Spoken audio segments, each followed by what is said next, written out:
Hello குட்டீஸ், praise Lord. How are you? எல்லாரும் நல்லா இருக்கீங்கன்னு நான் விசுவாசிக்கிறேன். ஓகே குட்டீஸ், சாங்ஸ் என்ஜாய் பண்ணீங்களா?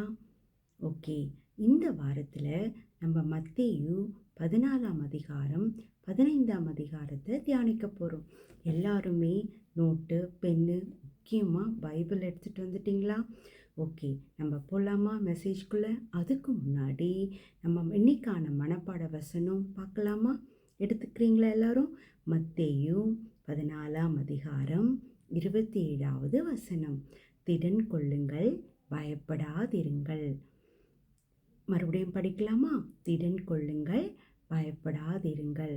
ஆமாம் குட்டீஸ், இன்னைக்கு நீங்கள் ரொம்ப கலக்கத்தோடு இருக்கீங்களா? இந்த காரியம் எப்படி முடியும்னு நீங்கள் கவலையோடு இருக்கீங்களா? எதுக்குமே நீங்கள் பயப்படக்கூடாது. அதை பற்றின ஒரு இன்ஃபர்மேஷனை இன்றைக்கி நம்ம மத்தேயு எழுதின சுவிசேஷம் 14ஆம் அதிகாரம் 15ஆம் அதிகாரத்தை நம்ம தியானிக்க போகிறோம். போகலாமா? மத்தேயு 14ஆம் அதிகாரத்தில் நம்ம பார்க்கலாமா? மத்தேயு 14ஆம் அதிகாரம் 1லிருந்து 12 வசனம் வரை என்ன சொல்லுது தெரியுமா? அதில் ஏரோதுக்கும் யோவான் ஸ்நானகத்தை பற்றி நம்ம படிக்க போகிறோம். ஏரோது நாட்களில் என்னாச்சுன்னா, இயேசுவின் கீர்த்தியை கேள்விப்பட்டு தனது ஊழியக்காரரை நோக்கி, இவன் யோவான் ஸ்நானகன், இவன் மரித்தோர்லிருந்து எழுந்தான், ஆகையால் இவனிடத்தில் பலத்த செய்கைகள் விளங்குகிறது என்றான். ஏரோது தன் சகோதரனாகிய பிலிப்பியின் மனைவி ஏரோத்தியாளின் நிமித்தம் யோவானை பிடித்து கட்டி காவலில் வைத்திருந்தான். யோவான் ஸ்நானகன் யார் தெரியும் இல்லையா? அவருடைய ஊழியம் என்ன தெரியும் இல்லையா? அவர் ஊழியம் என்ன தெரியுமா? ஞானஸ்தான ஊழியம். எல்லாருக்குமே ஞானஸ்தானம் கொடுத்து சுவிசேஷத்தை சொன்னவர். மனம் திரும்புங்கள், பரலோக ராஜ்யம் சமீபத்திருக்கிறது. நம்ம தியானித்தோம் இல்லையா? மத்தேயுல யோவான் ஸ்நானகன் எப்படிப்பட்டவர்ன்றதை நம்ம தியானித்தோம் இல்லையா? அவர் எப்படிப்பட்ட உடைவெல்லாம் அணைவார், யாருக்கெல்லாம் அவர் சுவிசேஷம் சொன்னார், யாருக்கெல்லாம் ஞானஸ்தானம் கொடுத்தாரு, நம்ம போன நாட்களில் நம்ம தியானித்தோம் இல்லையா?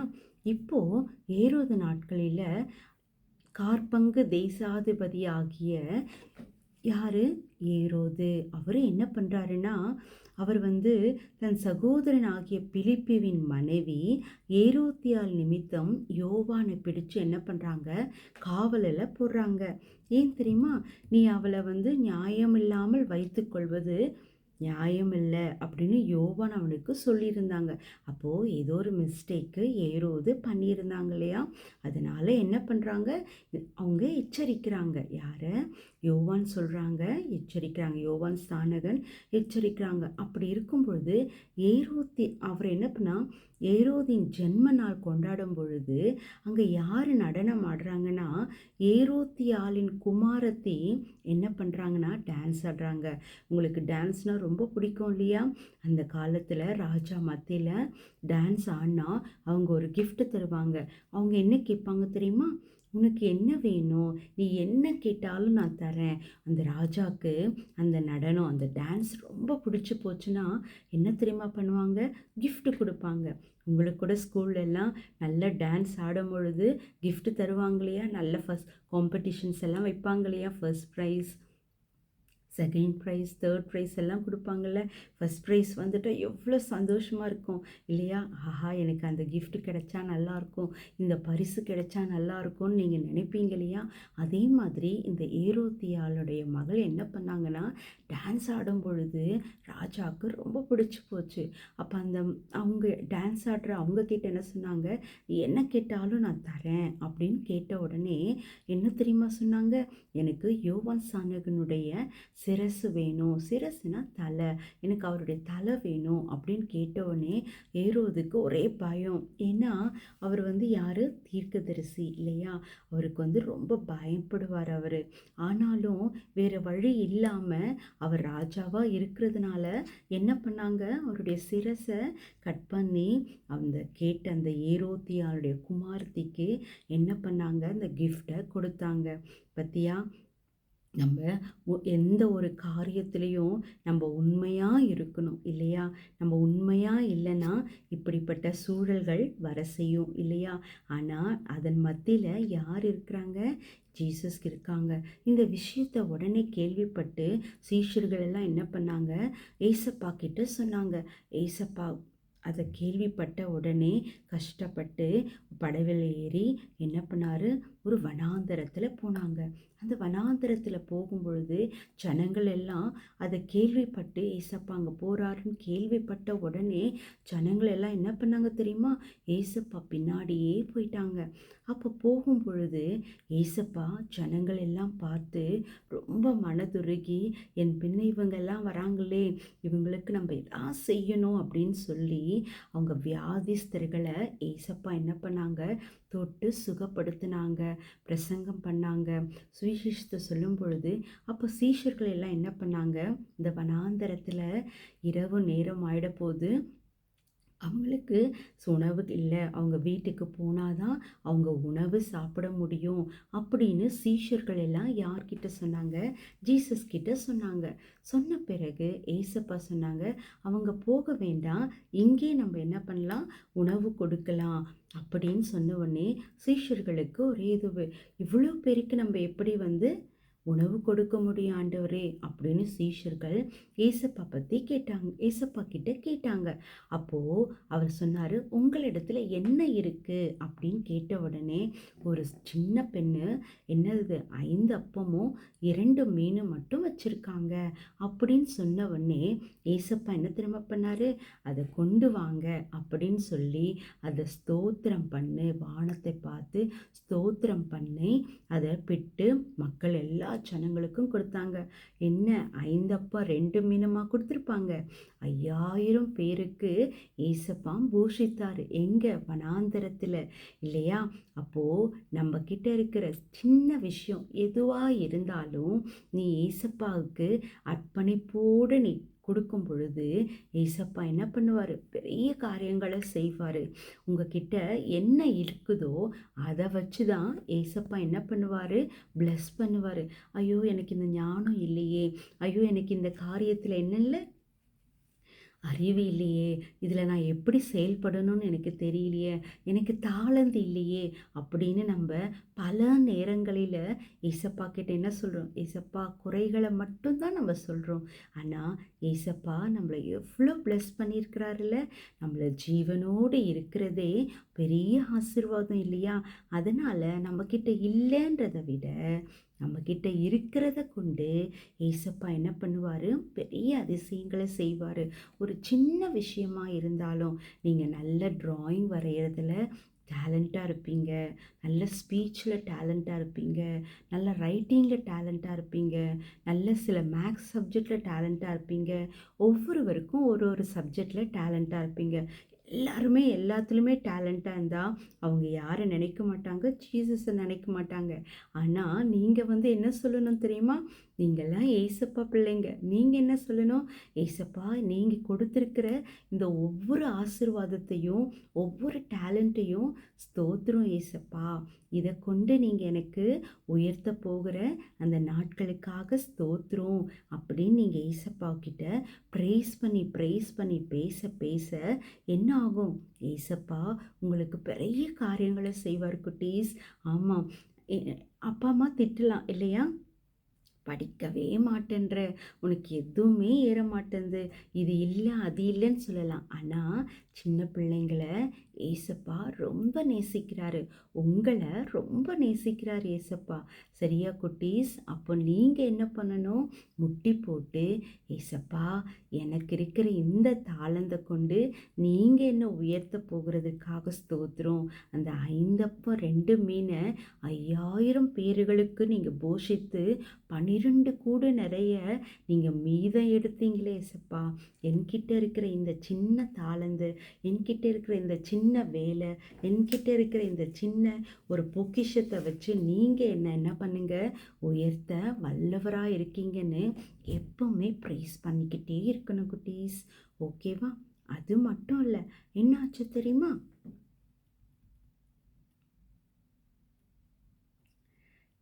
அப்போது எல்லாரும் நீங்கள் என்ன பண்ணுங்க, 18வது வசனத்தை பாருங்க. சரியா? 18வது வசனத்தில் என்னது, அவர் என்னிடத்துல கொண்டு வாருங்க. அப்போது என்ன பண்ணாங்க நம்ம பார்க்கலாம். மத்தேயு 14ஆம் அதிகாரம் 13லிருந்து 21 வசனம் வரை என்ன சொல்லப்படுகிறது? 5 அப்பம் 2 மீனை பற்றி ஏசப்பா அழகாக உங்களுக்கு ஒரு பெரிய அற்புதங்களை செஞ்சதை நம்ம பார்த்தோம் இல்லையா? அடுத்தது இயேசு எப்படி கடல் மேலே நடக்கிறாரு அதை பற்றி நம்ம இன்னைக்கு பார்க்கலாம். மத்தேயு 14ஆம் அதிகாரம் 22லிருந்து 33வது வசனம் வரை என்ன சொல்லப்படுகிறது தெரியுமா? ஏசப்பா ஜனங்களுக்கு போஷித்த பிறகு அவர் என்ன பண்ணுறாரு, படவில் ஏறி ஒரு தனிமையான இடத்துக்கு போகிறாரு. அப்போ போகும்பொழுது 4ஆம் ஜாமத்தில் என்ன ஆகுது, படகுல சீஷர்கள் எல்லாம் இருக்கிறாங்க. அப்போ ஏசப்பா கடல் மேலே நடக்கிறாரு. நீங்கள் கடலில் நடக்கணும்னா ரொம்ப ஆசை இல்லை, ஆனால் நம்ம என்ன பண்ணுவோம், மூழ்கி போயிடுவோம். ஆனால் அங்கே என்ன தெரியுமா சொல்கிறார் ஏசப்பா? இயேசு ஜனங்களை அனுப்பிவிடுகையில் தம்முடைய சீஷர்கள் படவில் ஏறி தமக்கு முன்னே அக்கறைக்கு போகும்படி அவர்களை தூரிதப்படுத்தினார். சீஷர்கள் கிட்ட சொல்கிறார் ஏசப்பா, நம்ம அக்கறைக்கு போகலாம் அப்படின்னு சீக்கிரமாக அவரை தூரிதப்படுத்துகிறாங்க. அப்போ என்ன பண்ணுறாங்க, அதற்குள்ளாக படகு நடுக்கடலிலே சேர்ந்து எதிர்காற்றாக இருந்தபடியினால் அலைகளினால் அலைவுபட்டது. அப்போ என்னாச்சுன்னா எதிர்பக்கத்துலேருந்து வேகமாக காற்று அடிக்குது. அப்போ காற்று அடிக்கும்போது இரவில் 4ஆம் ஜாமத்தில் நடு ஜாமத்தில் அதாவது மிட் நைட்டில் என்ன ஆகுதுன்னா ஏசப்பா கடலின் மேலே நடந்து அவர்களிடத்துல வந்தாருன்னு 25வது வசனத்தில் நம்ம பார்க்கலாம். அப்போ ஏசப்பா கடல் மேலே நடக்கிறத கண்டு சீஷர்கள் யார், பேதுரு கேட்குறாரு, கலக்கம் அடைகிறாங்க. யார் நடந்து வராங்க, நம்ம திடீர்னு ஒரு கடற்கரையில் திடீர்னு யாருன்னா ஒரு உருவம் நடந்து வந்தால் நம்ம என்ன பண்ணுவோம், பயந்துடுவோம். அதே மாதிரி தான் சீஷர்களும் என்ன பண்ணாங்க, பயந்து கலக்கம் அடைஞ்சாங்க, அலறினாங்க. அப்போ ஏசப்பா சொன்னாங்க, திடன் கொள்ளுங்கள், பயப்படாதிருங்கள், நான் தானு அப்படின்னு ஏசப்பா சொல்கிறாரு. பேதுரு என்ன சொல்கிறாரு தெரியுமா, ஏசப்பாவை பார்த்துட்டு, ஆண்டவரே நானும் கடல் மேலே நடக்கலாமா அப்படின்னு கேட்குறாரு. அவர் என்ன சொல்கிறாரு, நான் ஜலத்தில், ஆண்டவரே நீரே ஆனால் நான் ஜலத்தில் மேல் நடந்து உம்மிடத்தில் வர கட்டளையிடும். நீங்கள் தான் வரதா இருந்தால் நான் ஜலத்தில் வர, அதாவது தண்ணி மேலே நடந்து வர எனக்கு உத்தரவு கொடுங்க ஆண்டவரே அப்படின்னு பேதுரு கேட்குறாரு. அப்படியே ஆகட்டும்னு சொல்லும் பொழுது பேதுரு என்ன பண்ணுறாரு, நடந்து வராரு, ஜலத்தின் மேலே நடந்து வராரு. காற்று பயங்கரமாக அடிஞ்ச பிறகு என்ன ஆகுதுன்னா அவர் அமிழ்ந்து போகிறாரு. ஏன், சந்தேகம் இல்லையா? ஏசப்பா கூட இருந்து கூட நம்ம பல காரியங்களில் பல விஷயங்களில் நம்ம என்ன பண்ணுறோம், சந்தேகப்படுறோம். நமக்கு ஒரு காரியங்களில் ஓகே இன்றைக்கி நான் மேக்ஸ் எக்ஸாம் இருக்குது, நான் ஃபஸ்ட் மார்க் எடுத்துருவேன், நல்லா எழுதிடுவேன், இன்றைக்கி ஏசப்பா எனக்கு வாக்குத்தத்தம் கொடுத்தார், நான் கூட இருக்கிறேன், பயப்படாதுன்னு சொன்னார், அதனால் நான் எக்ஸாம் ஃபுல்லாக எழுதும்போது அவர் என் கூட இருப்பார்னு நீங்கள் நினைக்கலாம். ஆனால் நீங்கள் சந்தேகப்பட்டீங்கன்னா என்ன ஆகும், நீங்கள் படித்ததெல்லாம் மறந்து கன்ஃபியூஷன் ஆகி நீங்கள் என்ன பண்ணுவீங்க, என்ன எழுதுனே தெரியாமல் ஃபெயில் ஆவீங்க. ஏன், சந்தேகம். நம்ம அற்ப விசுவாசியாக இருக்கக்கூடாது. ஏசப்பா வாக்கு கொடுத்தாருன்னா மாறமாட்டார் குட்டீஸ், சரியா? அவர் என்ன சொல்கிறாரு, திடன் கொள்ளுங்கள், பயப்படாதிருங்கள். திடன் கொள்ளுங்கள்னா என்ன, நீங்கள் எப்போவுமே மன தைரியத்தோடு இருங்க. ஏன், நான் தான் இருக்கிறேன்ல உன் கூட, பயப்படாதுன்னு ஏசப்பா சொல்லும் பொழுது அப்பப்போ பயப்பட்டா அவர் எப்படி அற்புதம் செய்ய முடியும்? நம்மளுடைய அவிவிசுவாசத்தை முதல்ல விட்டுடணும். நம்மளால் விட முடியாது இல்லையா பல நேரங்களில். அப்போ என்ன பண்ணணும், ஏசப்பா கிட்ட உதவி கேட்கணும். எந்த காரியத்தை எடுத்தாலும் நீங்கள் ஏசப்பா கிட்ட கேட்கணும், ஏசப்பா இந்த விஷயத்தில் இந்த காரியத்தில் நான் ரொம்ப அவிவிசுவாசமாக இருக்கேன், நான் விசுவாசமாக இருந்தால் கூட பல நேரங்களில் சந்தேகப்படுறேன் ஏசப்பா, எனக்கு அதிலிருந்து விடுதலை தாங்க அப்படின்னு நீங்கள் கேட்டிங்கன்னா ஏசப்பா என்ன பண்ணுவார், உங்களுக்கு அந்த அவிவிசுவாசத்திலிருந்து விடுதலை கொடுத்து விசுவாசம் என்னும் கேடகத்தை உங்களுக்கு ஏசப்பா தருவார். சரியா குட்டீஸ்? விசுவாசத்தை பற்றி நம்ம நிறைய பார்த்துருக்குறோம் இல்லையா? இப்போ டார்ச் லைட் வந்து என்ன ஆகும்? நம்ம இருளில் போகும்பொழுது வெளிச்சத்தை காட்டுது இல்லையா? அதே மாதிரி பாவம் என்னும் இருள் நமக்குள்ளே இருந்துச்சுன்னா நம்மளால ஏசப்பாவை பார்க்க முடியாது. ஆனால் அந்த பாவத்தை மன்னிக்கிற ஒரு தகப்பன் நமக்கு உண்டு. யாரு? ஏசப்பா. அப்போ ஏசப்பா நம்ம கூட இருக்கும் பொழுது கவலை எதுக்கு இல்லையா? அப்போது டார்ச் லைட்டு நம்ம இந்த உலகத்தில் இருக்கிற அந்த இருளை போக்குறதுக்கு உதவியாக இருக்குது. அதே மாதிரி நம்ம பாவம் என்னும் இருள், பொய், அப்புறம் வந்து நம்ம இச்சை, மற்ற பொருள் மேலே ஆசைப்படுறது, பெருமைப்படுறது, எப்போ பார்த்தாலும் குறை சொல்கிறது, எனக்கு இது இல்லை அது இல்லைன்னு எப்போ பார்த்தாலும் புலம்புறது, இது எல்லாமே பாவம்தான். சரியா? நீங்கள் அப்படியெல்லாம் இருக்கவே கூடாது. ஏசப்பா கிட்ட உங்களை என்ன பண்ணணும்? மனப்பூர்வமாக பரிபூரணமாக அர்ப்பணிக்கணும். பேதுருவை போல நம்ம பயப்படாமல் தண்ணியில் மூழ்கி போகாதபடிக்கு நம்ம இயேசுக்குள்ளே எப்பொழுதும் நிலைத்திருக்கணும். உங்களுக்கு ஒன்று தெரியுமா? படகுல போகும் பொழுது ஒரு திசைக்கருவி இருக்கும் இல்லையா? எதுக்கு? அது வந்து வழிகாட்டும் இல்லையா? எந்த திசையில் போகணும், எந்த திசையில் காத்தடிக்குது, எந்த திசையில் போனால் சேஃபாக போகலாம் அப்படின்ற ஒரு திசை காட்டி கப்பலில் இருக்குது தெரியுமா? கப்பல் ஓட்டியோட அவங்களுக்கு திசை காட்டி இருந்தால் தான் என்ன ஆகும்? எந்த வழியாக போகணும்னு தெரியும். அதே மாதிரி ஏசப்பா உங்கள் வாழ்வில் இருந்தால் தான் நீங்கள் என்ன பண்ண முடியும்? எந்த பாதையில் போகணும் அப்படின்ற ஆலோசனையை ஏசப்பா உங்களுக்கு தருவார் குட்டீஸ். ஓகேவா? நம்மளுக்கு படகுக்கு கடலுக்கு திசை காட்டியாக இருக்கும் பொழுது நம்ம வாழ்க்கையில் ஒரு பெரிய திசை காட்டியாக யார் இருக்காரு? ஏசப்பா இருக்கிறாரு. அப்புறம் எதுக்கு கவலைப்படுறீங்க? எதுக்குமே நம்ம கவலைப்படக்கூடாது இல்லையா? அதே மாதிரி தான் பேதுருவை பார்த்து என்ன சொல்ல, அற்ப விசுவாசி, ஏன் பயப்படுற? நான் தான் உன் கூட இருக்கிறேனே அப்படின்னு ஏசப்பா யாரை பார்த்து சொல்கிறாரு? பேதுருவை பார்த்தும் சீஷர்களை பார்த்தும் சொல்கிறாரு. சரியா குட்டீஸ்? நம்ம இந்த 14ஆம் அதிகாரத்தில் 3 காரியத்தை குறித்து நம்ம பார்த்தோம். என்னது? யோவான் ஸ்நானகன் மரணம் அடைகிறது, அப்புறம் ஏசப்பா கடல் மேலே எப்படி நடந்து வராரு, அப்புறம் பேதுருவை எப்படி நடக்க வைக்கிறாரு, அப்புறம் முக்கியமானது 5 அப்பம் 2 மீனை பற்றி நம்ம பார்த்தோம்.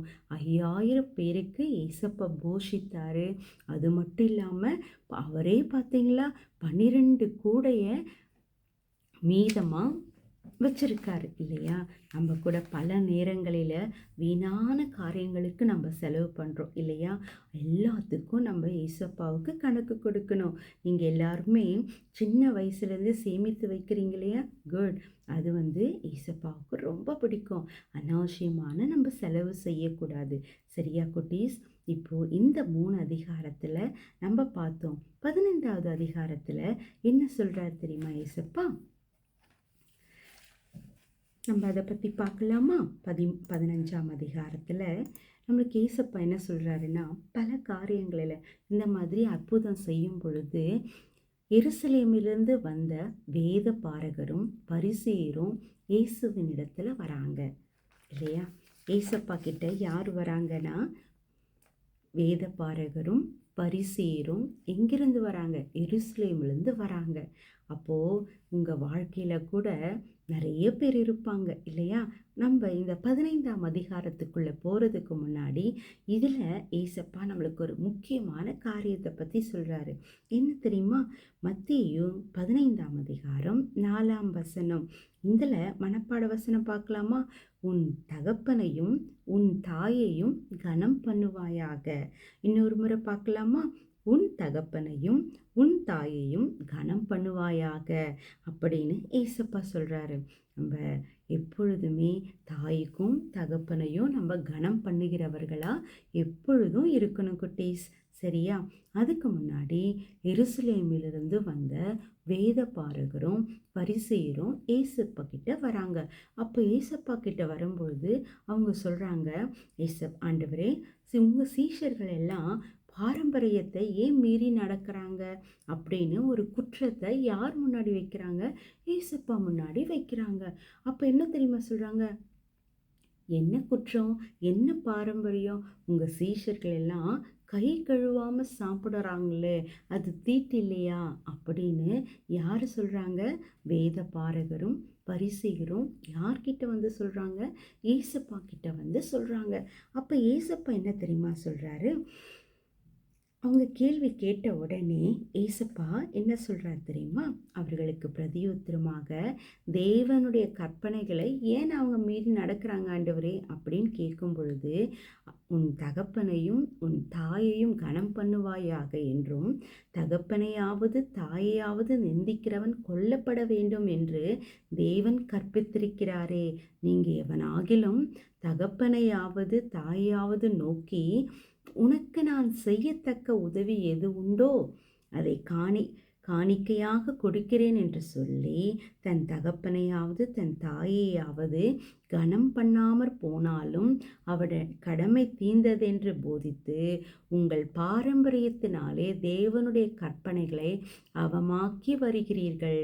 மாயக்காரரே, உங்களை குறித்து இந்த ஜனங்கள் தங்கள் வாயினால் என்னிடத்தில் சேர்ந்து தங்கள் உதடுகளினால் என்னை கனம் பண்ணுகிறார்கள். அவர்கள் இருதயமோ எனக்கு தூரமாய் விலகியிருக்கிறது. அப்போ என்ன சொல்றாரு? உன் தகப்பனையும் உன் தாயையும் கனம் பண்ணுவாயாக. அப்படின்னா என்ன தெரியுமா? உங்கள் அப்பாவுக்கும் அம்மாவுக்கும் நீங்கள் என்ன பண்ணணும்? கீழ்ப்படியணும். இந்த சின்ன வயசில் நம்மளுக்கு அதை விட்டால் வேறு என்ன வேலை இல்லையா? நம்ம பல காரியங்களில் அப்பாவை அம்மாவை நம்ம அசட்டை பண்ணுறோம். அவங்க சொல்கிற வேலையை நம்ம கீழ்ப்படியாமல் அவங்கள நம்ம அற்பமாக என்றோம் இல்லையா? இன்றைக்கி நம்ம பல நேரங்களில் உங்களை மாதிரி நிறைய பிள்ளைங்க என்ன பண்ணுறாங்க தெரியுமா?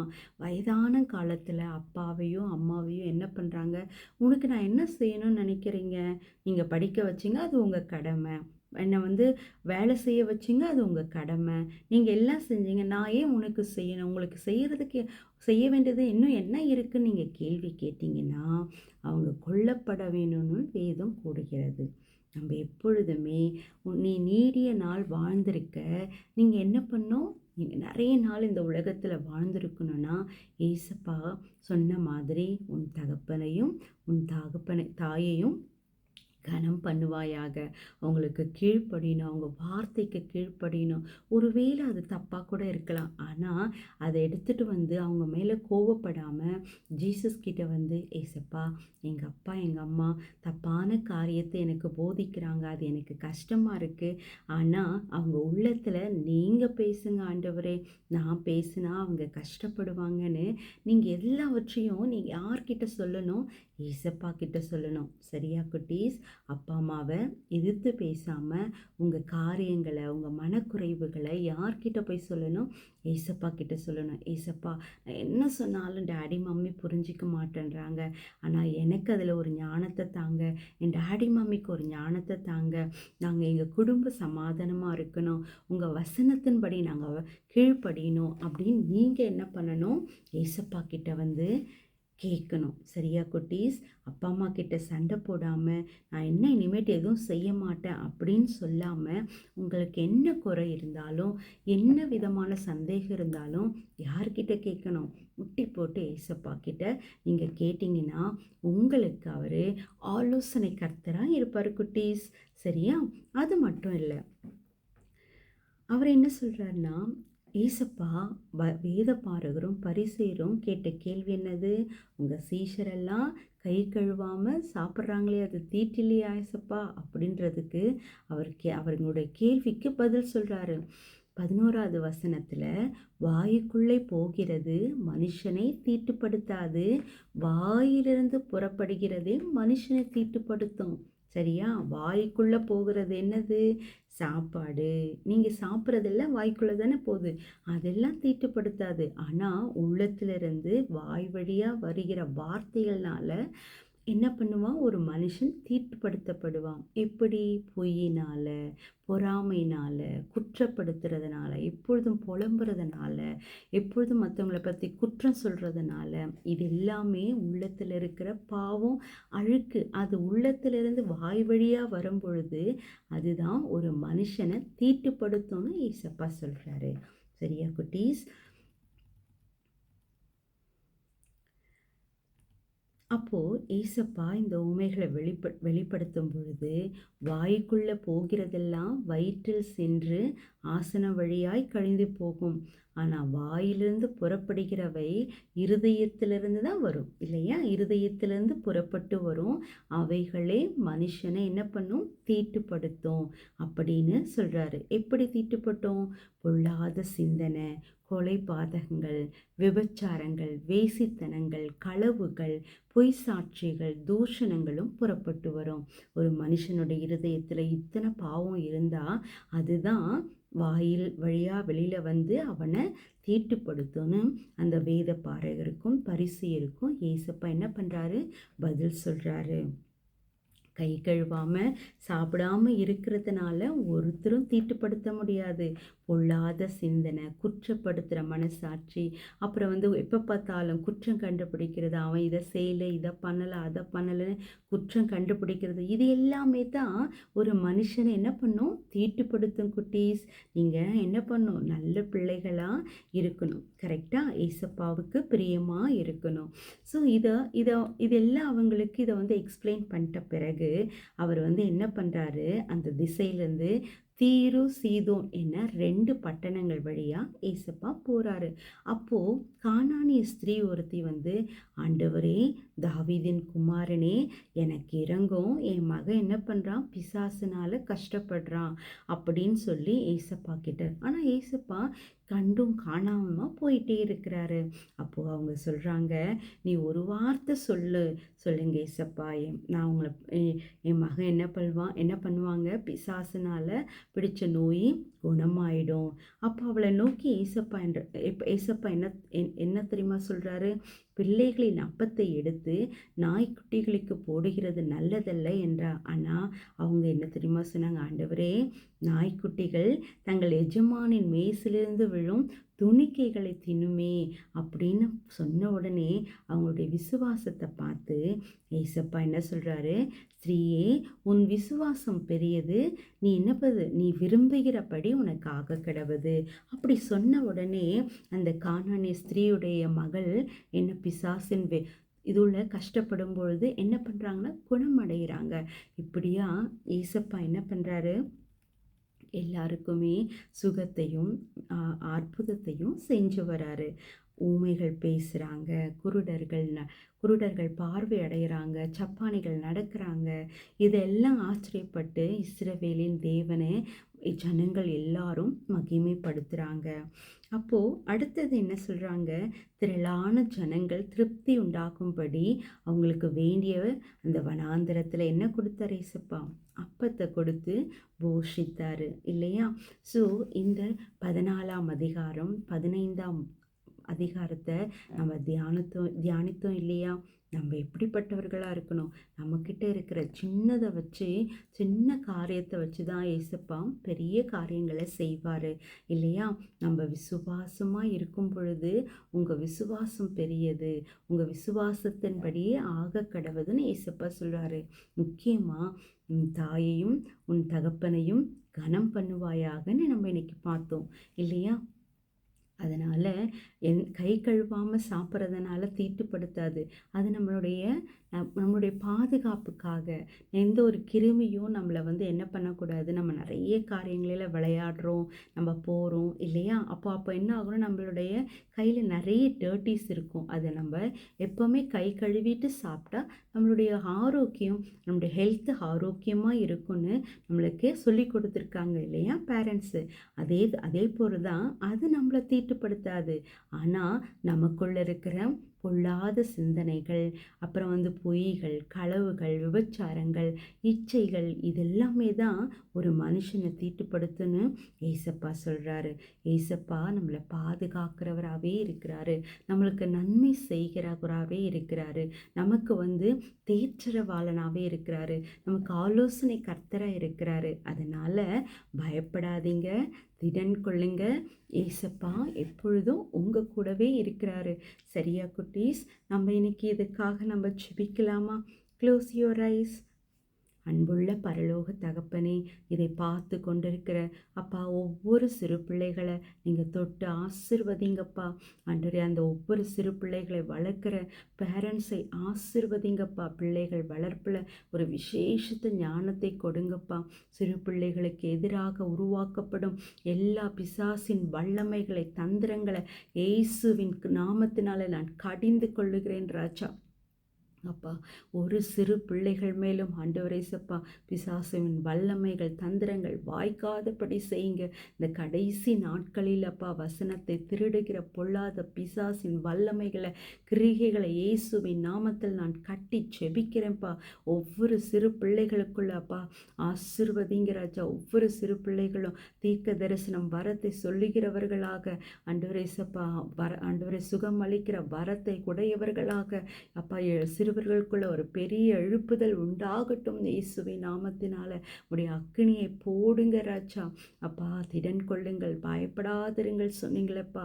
இதை பார்த்து கொண்டிருக்கிற ஒவ்வொரு சிறு குழந்தைகள் ஏதோ ஒரு காரியத்தில் பயந்து கொண்டிருக்கலாம் தகப்பனே. அவங்களுடைய பயத்தை தூண்டுகிற பொல்லாத பிசாசின் வல்லமைகளை, தந்திரங்களை அப்பா இயேசுவின் நாமத்தில் நான் கட்டி செபிக்கிறேன் தகப்பனே. பிள்ளைகளை ஆசிர்வதிங்க, பாதுகாத்து கொள்ளுங்க, தேற்றரவாளனாயிருங்கப்பா. அன்றரை போதை பொருளுக்கும் அப்போ அடிமைப்பட்டு கொண்டிருக்கிற பாவ பழக்கத்தில் அடிமைப்பட்டு கொண்டிருக்கிற கேம்ஸில் அடிமைப்பட்டு கொண்டிருக்கிற ஒவ்வொரு பிள்ளைகளை தொட்டு சுகப்படுத்தி விடுதலையாக்கும். இன்றே விடுதலையாக்குங்கப்பா. உடைய உயிர்த்தெழுதல் வல்லமை அவர்களை தொடட்டும், இப்பொழுதே தொடட்டும் இயேசுவின் நாமத்தினால. அப்பா அவர்களுக்குள்ள ஆணி பாய்ந்த உடைய கரங்கள் ஆண்டவரே சப்பா உடைய தழும்புள்ள கரங்கள் அவர்களை தொடுவதாக. அப்பா பாவ படத்தில் ஆண்டவரே கேம்ஸுக்கு அடிமையாக்கி கொண்டிருக்க, டிவியில் அடிமையாக்கி கொண்டிருக்கிற ஒவ்வொரு பிள்ளைகளை தொட்டு இப்பொழுதே சுகப்படுத்துங்கப்பா. அதுக்காக பாரப்பட்டு ஜெபிக்கிற ஒவ்வொரு பேரண்ட்ஸை தொடுங்க தகப்பனே ராஜா. அவர்களுக்கு விசேஷ ஞானத்தை கிருபை தாங்காண்டுற பிள்ளைகள் வளர்ப்பில் ஆண்டவரே சப்பா தாயும் தகப்பனையும் கனப்படுத்தக்கூடிய பிள்ளைகளாய் மாற்றுங்கப்பா. கீழ்ப்படியாத பிள்ளைகள் கீழ்ப்படிய கிருபை பாராட்டுங்க ராஜா.